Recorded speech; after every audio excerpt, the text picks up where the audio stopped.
Out of Colorado, some disturbing new body cam footage just released. It shows a brutal arrest. One officer holding a gun to a man's head, pistol whipping him, and reportedly strangling him for more than 30 seconds. Now, two officers are facing criminal charges. NewsNation's Michael Konopasek from our Denver station KDVR is live. So, Michael, has the department responded tonight? Yes, the chief spoke out today, and she even said that she was angered and her eyes filled up with tears when she first saw this video. Again, this video is disturbing to watch. This happened last Friday when police were called for people allegedly trespassing. When police arrived, they found three men who they say had warrants out for their arrest. Now, Kyle Vincent was one of those men. A video shows police trying to arrest him.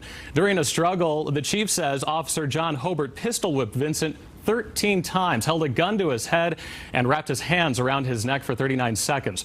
Officer Hobart is now facing 5 felony charges, including assault. Officer Francine Martinez is facing 2 misdemeanors for failure to intervene. Colorado police officers by law are required to intervene when improper force is used by another police officer. That's a new law enacted last year following the killing of George Floyd in Minneapolis.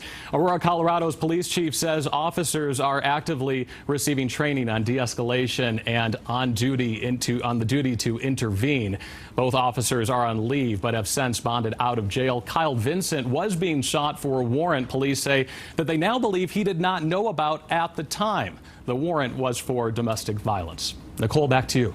Yeah, that video is tough to watch. All right, Michael, thank you.